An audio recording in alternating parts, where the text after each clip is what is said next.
26 mstari wa 6 mpaka 9. Inasemaje?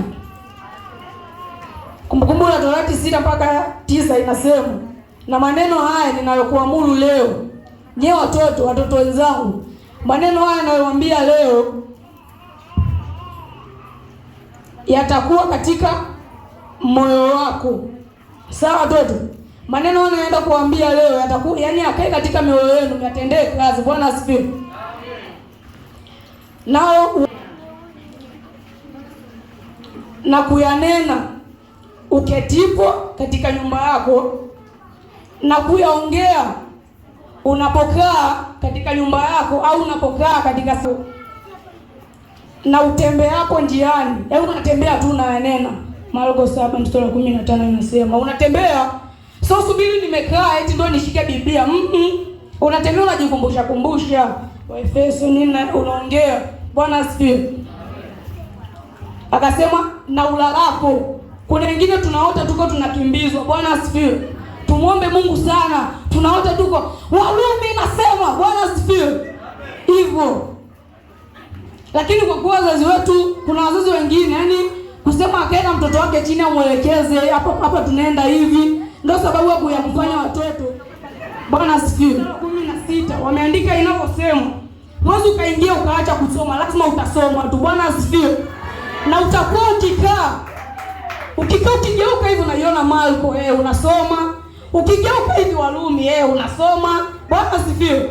Utajikuta tu maandiko ya Mungu yamekaa kichwani. Na juu ya malango yako, hapa juu hapo, ukiingia unayaona, ukitaka kutoka unayaona. Bwana asifiwe. Tukaangalia Mithali 22 mstari wa 6. Watoto tunasikilizana?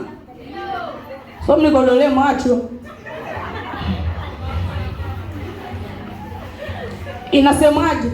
Inasema hivi, hii hapa ni kwa nyinyi wazazi wetu. Inasema hivi, mlee mtoto katika njia impasayo. Sawa? Mlee mtoto katika njia impasayo, naye hata yacha hata atakapokuwa mzee. Kwa wazazi wetu, tuleeni katika njia itupasayo, tutembee nayo, tuende nayo. Hatuwezi tukaiacha kamwe. Bwana asifiwe. Tutakuwa tukikaa unasema, mama au baba alinifundisha nikiona mtu ana shida nimsaidie. So unaona mtu ana shida huko shule, eti fulani niaza una peni ngapi? Na peni 100. Lazima moja, eti aziandiki naandika moja. Bwana asifiwe. Akasema tukaangalia na Marko 10 hadi 13. Maje 10 hadi Marko 10 sura 4 nasema, ni watoto wadogo waje wako. Watoto kila mtu anakajua. Yesu alipoona kile kitendo cha kuwakemea wale watoto alichukizwa sana. Akasema hivi, waacheni watoto hawa waje kwangu, maana ufalme wa mbingu ni wao. Si ndio hivi? Kwa wale wanafunzi wa Yesu walipokemea wale watoto, Yesu naye alifanya kama vile kuwakemea wale wanafunzi. Akamwambia, waacheni watoto wadogo waje kwangu, kwa maana ufalme wa Mungu ni wao. Bwana asifiwe. Tukaangalie sababu za Yesu kuwathamini watoto. Lazima kuwe kuna sababu. Sio unathamini mtu asiyethaminika. Sababu lazima ziwepo. Sababu ya kwanza, mioyo ya watoto ni safi. Kwa sababu gani?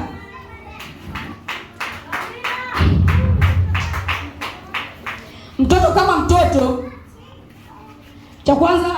cha kwanza anakuwa hana shughuli za kusema akae anawaza vitu. Anakuwa ni uko physical. Bwana Yesu asifiwe. Kwa mtoto moyo wake unakuwa ni safi muda wote. Yaani hauna machafuko. Mara akae afikirie eti hapa nikitoka nenda anza baa. Mtoto hana hayo mambo. Bwana asifiwe. Isipokuwa mtoto kifika siku ya Jumamosi, yaani anatamani alale ameswaki, amevaa vizuri, kesho asubuhi anaamka Sunday. Bwana asifiwe.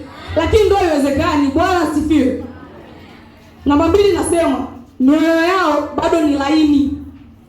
Yaani mioyo ya watoto ni bado ni tepetepe, haijawa migumu, lakini mioyo yenyewe wa mama ishakakamai na misuli.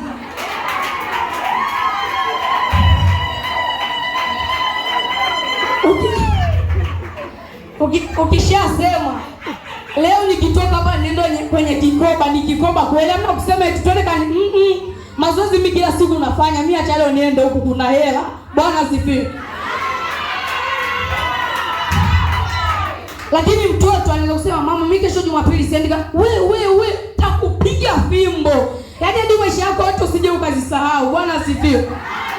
Na mtoto akishasikia hivyo, hawezi akaenda tena kucheza. Yaani asubuhi kanisani, mchana kanisani. Bwana asifiwe. Tatu inasema mioyo yao ni kama shamba lenye rutuba linaloweza kupandwa chochote ndani yao. Mioyo ya watoto ni kama shamba lenye rutuba. Hakuna shamba tena hapa naongeza huko. Yaani hata kama nikupalilia, nasema sijui Yakobo alisafiri. Mwalimu pale ndo anafundishaga. Wanasema mama, leo tumesoma kitu fulani, niambie. Anaanza kukuimbia. Tumesoma hivi na hivi na hivi. Tumesoma Yesu anapenda watoto. Bwana asifiwe. Aliyesikia neno hili na Mungu ambariki. Hapa kweli tuna mwinjilisti.